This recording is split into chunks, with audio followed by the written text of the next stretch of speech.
안녕하십니까 우리 전국의 유튜브 구독자 여러분, 우리 아프리카TV 시청자 여러분, 김원의 새로운 스튜디오 우리 시즌2에서 여러분과 이루미 스테디 극장으로 처음 46번째 시간에 만나 뵙게 됐습니다. 안녕하세요. 반갑습니다. 일단 어제 환경보다는 조금 더 좋아진 환경이긴 하지만 아직 모니터가 이쪽만 있어서 오늘까지만 제 시선 처리에 조금 문제가 있더라도 양해 한 번만 부탁드리도록 하겠습니다.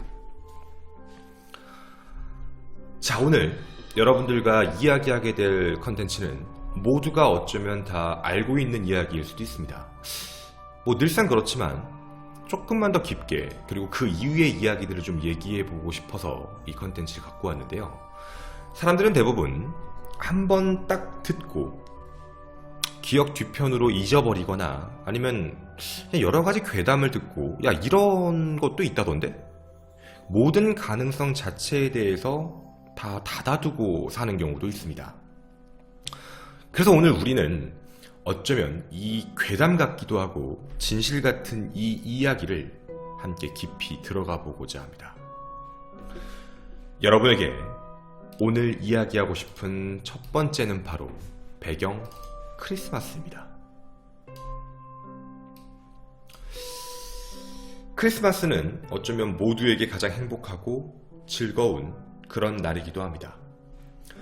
여러분이 보실 오늘의 주인공, 바로 이 아이, 이 소녀도 아마 이 크리스마스를 굉장히 기다렸을지 모릅니다. 굉장히 부유한 가정에서 컸던 이 아이는 보시는 바와 같이 굉장히 이쁜 얼굴을 갖고 있고요. 많은 사람들에게 사랑을 받으며 그렇게 행복한 크리스마스를 맞이할 준비를 하나씩 하고 있었죠. 자신들의 가족과 함께 말입니다. 그리고 더구나요, 크리스마스를 앞두고 나서 아버지에게는 또 큰 선물을 받았습니다. 아버지가 지금 집이 잘 살다 보니까 산타클로스까지도 보내준 거예요. 산타클로스가 집에 와서 쪽지까지 써줍니다. 며칠 뒤에 너에게 아주 큰 선물이 있을 거야. 그 정도까지 사랑을 받는 아이였죠.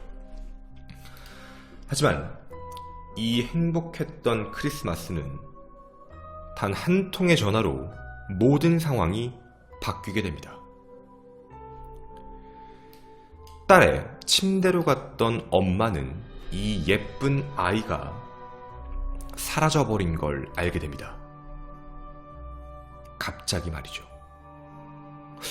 아이가 없어진 게 그냥 집안이 너무 집이 컸기 때문에 어딘가에 있겠지라고 생각할 수도 있었지만 그게 불가능했던 이유는 뭐였냐면 이상한 메시지도 하나 있었거든요. 쪽지요. 돈을 내놔라 라는 쪽지였습니다. 납치, 그것도 집에 아이가 부모님과 다 같이 있는데 납치돼 버린 겁니다.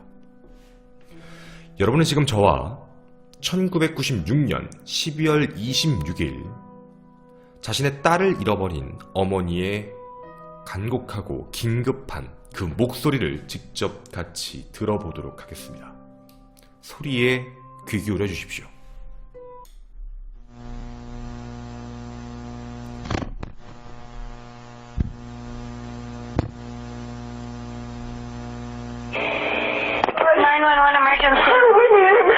Police. What's going on? 515th Street. What's going on there, ma'am? We have a kidnapping. Hurry, please. Explain to me what's going on, okay?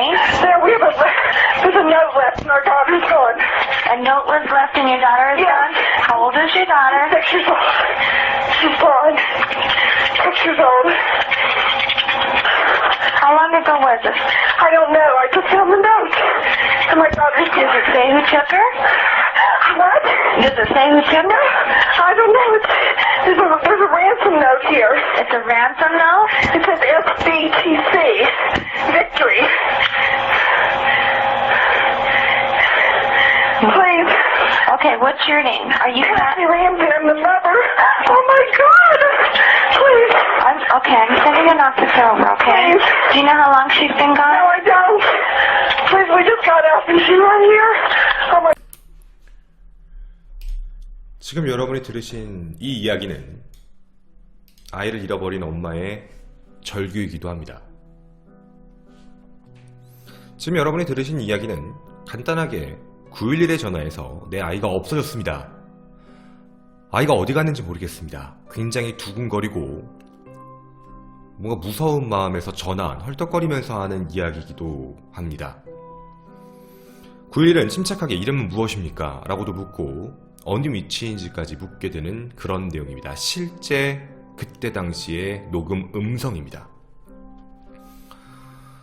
내용인즉슨 아이가 없어졌다. 바로 이 이쁜 아이가, 그리고 이상한 메시지가 있었습니다. 여러분에게 지금 그 메시지를 보여드리겠습니다.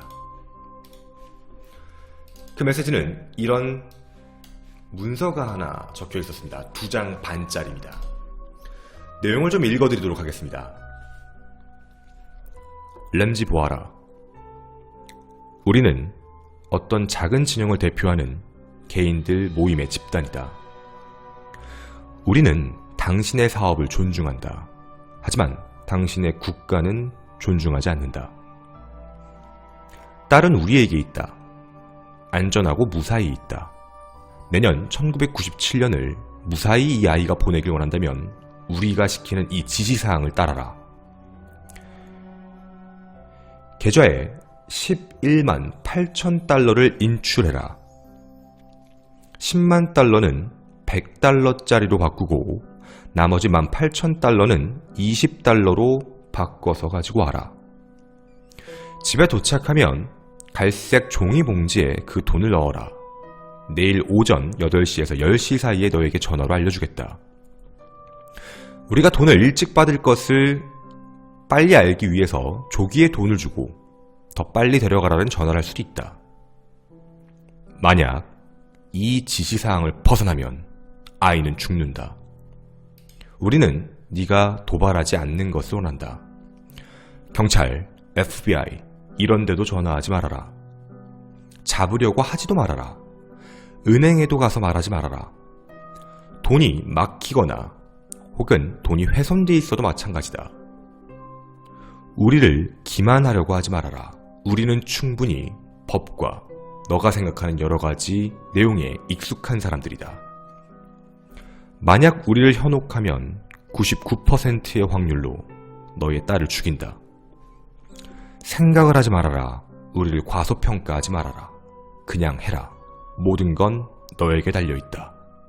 승리를 기원한다.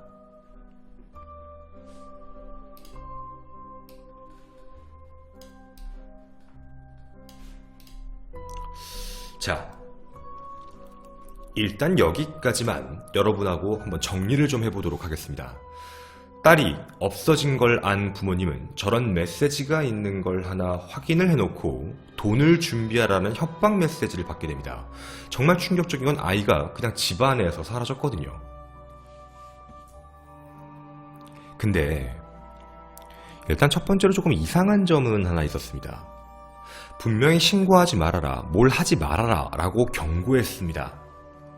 그런데 어머니는 이상하게 911에다가 전화를 합니다. 아까도 잊지 않으셔야 됩니다. 오늘 제가 말씀드린 것들이 다 힌트거든요. 911에 전화를 해서 얘기를 먼저 했고 결국 911은 바로 경찰을 출동시키게 합니다. 경찰은 도착하자마자 당연히 첫 번째 하나 확인해야 될 게 있었습니다. 납치니까 납치의 흔적을 찾아랍니다. 근데 진짜 충격적이었던 건 납치의 흔적이 없었습니다. 이게 실제 집의 모습이었는데요. 뭐가 문제였냐면 이 사건이 일어났던 날 밤에 약 2인치 정도의 눈이 내렸습니다. 사실 2인치 정도 눈이 내려서 쌓이면 꽤 많이 쌓인 거거든요. 경찰에 도착했는데 집 근처 어디에도 발자국은 남아있지 않았습니다. 그리고 한 가지 더, 집안의 모든 문과 창문은 안쪽에서 잠긴 상태. 가정 보안 시스템도 작동된 적이 단 한 번도 없는 상태. 경찰은 여기서 생각이 좀 바뀌기 시작합니다. 이거 밀실살인 아닌가? 아이를 우리에게 찾아달라고 얘기를 하지만 아이가 바깥으로 나간 흔적 자체가 단 한 가지도 없었습니다. 그런데 아이는 사라졌으니까 아마 지금 방송을 보시는 여러분도 똑같은 생각을 하실 겁니다. 주변을 수색했는데 없으면 단 한 가지죠. 집 내부에 있는 거 아니야? 그렇게 아버지인 존에게 얘기합니다. 집 내부 좀 찾아보셨어요, 더? 아버지는 아무 생각 없이 집을 뒤지기 시작합니다. 집은 총 3층 구조를 띠게 되고 밑에 지하실도 있었는데요. 실제 어머니는 집 1, 2, 3층만을 뒤지고 전화를 했던 겁니다. 아버지는 지하실로 아무 생각 없이 내려갑니다. 지금부터 사진이 약간 징그러울 수도 있습니다. 해서 피해자의 사진은 내리고 사진을 한 장씩 공개하도록 하겠습니다. 첫 번째, 가는 통로입니다. 두 번째, 지하실로 가기 위한 문입니다. 그리고 그 문을 통과하고 나서 지하실로 들어가기 시작을 하고 그 지하실 내부에 한 아이가 누워있는 걸 발견하게 됩니다. 아이를 발견하게 된 장소는 바로 지하실이었습니다.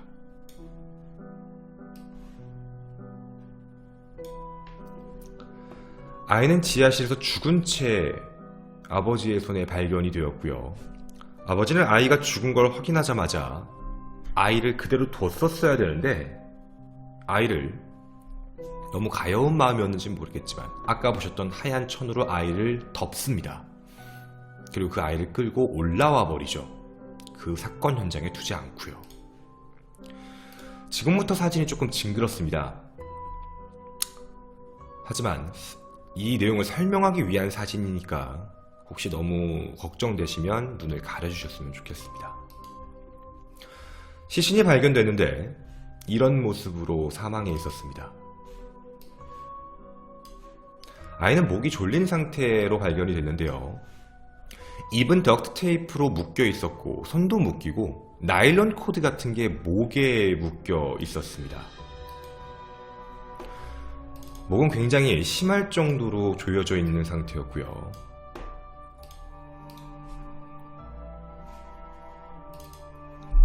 아이의 손에는 장난을 쳤던 듯 낙서한 흔적도 그대로 남아 있습니다. 이 아이를 죽인 줄들입니다.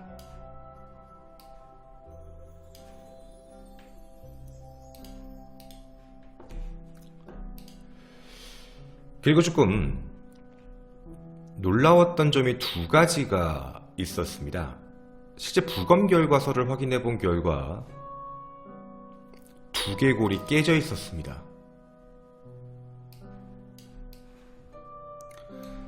즉 아이를 그냥 목 졸라 죽인 게 아닙니다. 두개골이 저 정도까지 깨질 정도면 아주 엄청날 정도의 충격이 가해진 게 맞습니다. 여기서만 끝나지 않았고요. 이 아이의 부검을 확인해 본 결과 성폭행에 대한 흔적도 확인을 하게 됩니다.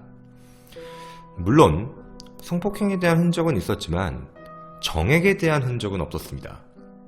이유를 확인해 봤는데 아이의 성기 부분에 천으로 굉장히 뭔가 빡빡 닦여 있는 부분이 확인이 되게 됩니다. 그래서 이제 경찰이 생각을 한 건 아마 성범죄를 저지르고 그걸 천으로 닦아낸 게 아닌가 라고 예상을 하고 있었던 겁니다.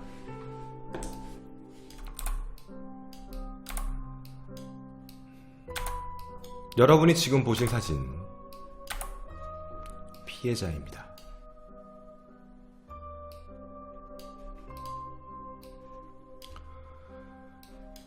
자, 이제 여러분에게 이 아이의 신원을 말씀을 드리겠습니다. 이 아이는 이 집의 딸 존 베넷 파트리샤 램지, 1990년 8월 6일생으로 출생지는 아틀란타 출신이고요. 아버지 존과 어머니 팟시 사이에서 태어났습니다. 정확히는 팟시는 계모입니다. 자신의 친모가 아닌 재혼한 사람인 거죠. 형제들도 있었습니다. 그리고 이 아이는 실제 콜로라도하고 그리고 미국에 있는 국제대회 같은 데서 어린아이 모델로서 1등을 차지한 굉장히 예쁜 아이로서 알려져 있는 모델이기도 합니다. 굉장히 유명한 아이였고 그 유명한 아이가 이렇게 처참할 정도로 사망을 하게 된 겁니다. 피해자의 신원입니다. 자, 그럼 이제 좀 한번 정리를 잠깐 해보도록 하겠습니다. 분명히 어머니는 전화를 냈고 아이를 찾아달라고 얘기했고 알고 봤더니 아이는 집에 있었고 또 지하실에 있었고 사망해 있었습니다. 성폭행 흔적 같은 게 있지만 실제로 정익은 검출된 게 없었던 거고요. 당연히 모든 초점은 부검서입니다. 부검서 하나에 모든 걸 확인할 수밖에 없었던 거죠. 그렇게 기다리고 있었는데 부검서가 나왔습니다. 부검서의 내용은 꽤 긴데 부검서의 내용을 보게 되면 여기 있는 모든 섹션들을 하나씩 다 설명합니다. 난관협착에 대한 3가지 증상, 머리 부상에 대한 5가지 증상, 그 위에 나머지 5가지 증상들 총 7가지 섹션에 대한 설명이 들어가 있습니다. 근데 제가 여기 있는 모든 부검서의 내용을 보다가 조금 독특한 내용을 하나 봤습니다. 아마 우리가 이쯤 되면 범인은 내부에 있지, 아마도인데 가족 아닐까? 왜냐면 밖에는 증거가 없으니까. 그런데요, 경찰도 그 생각을 똑같이 했던 거고 의심을 엄마 아빠를 했던 겁니다. 근데 지금 여러분이 보신 이 피해자의 손톱에서 그리고 약간의 몸 일부에서 DNA가 검출됩니다. 손톱 밑에 DNA가 나왔다는 건 그 사람을 꽉 눌렀다는 겁니다. 뭐 자신의 목을 조른다든가 자신을 때리거나 할 때 그 사람을 잡느냐고 그 DNA가 손톱에 끼는 거죠. 그 DNA가 나왔다는 걸 확인하고 경찰은 곧바로 DNA를 대조하기 시작합니다. 이 집안에 있는 누군가와 겹치면 범인일 수도 있으니까. 그런데 그 어떤 누구와도 겹치지 않습니다. 분명히 DNA는 나왔는데 가족과는 아예 다른 사람. 근데 한 가지는 나왔습니다. 염기서열, 남자로 확인됩니다. 남자는 맞는데 집안 사람은 아닌 것. 밀실범죄인 줄 알았는데 사람이 없다? 경찰은 그때부터 생각을 또 바꾸기 시작합니다. 정말 집에 4명만 있었나? 그렇게 다시 조사합니다. 그날 밤에 집에 있었던 사람들이 누구였을까?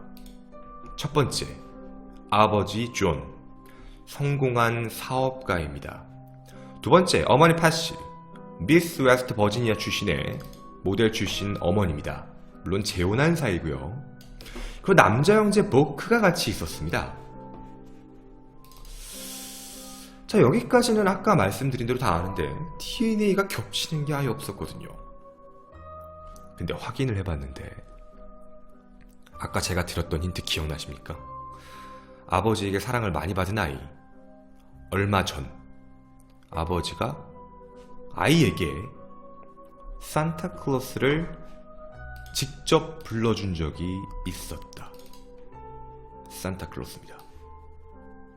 즉 실제 이 집에 원래 사건 당일날에 있었던 사람이라고 얘기를 한다면 좀 애매한데, 이게 우리가 생각했을 때 사건 당일이 아니라 뭐 그냥 또 누가 더 있을 수도 있지 않나? 라고 했을 때는 사람이 한 명 더 등장하게 되는 게 산타클로스까지도 나오게 됩니다.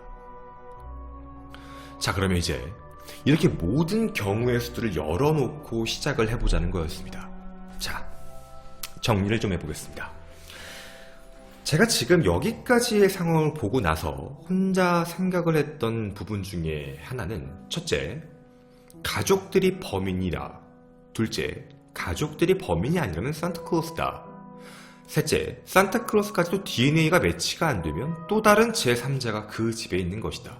근데 제가 3가지 경우에서 가장 불편한 건 과연 아이가 사망한 시점, 사라진 시점이 정말 크리스마스를 기점으로가 맞을까였습니다. 왜냐면 크리스마스를 딱 기점으로 했을 때 집 주변에는 어떠한 발자국도 없었거든요.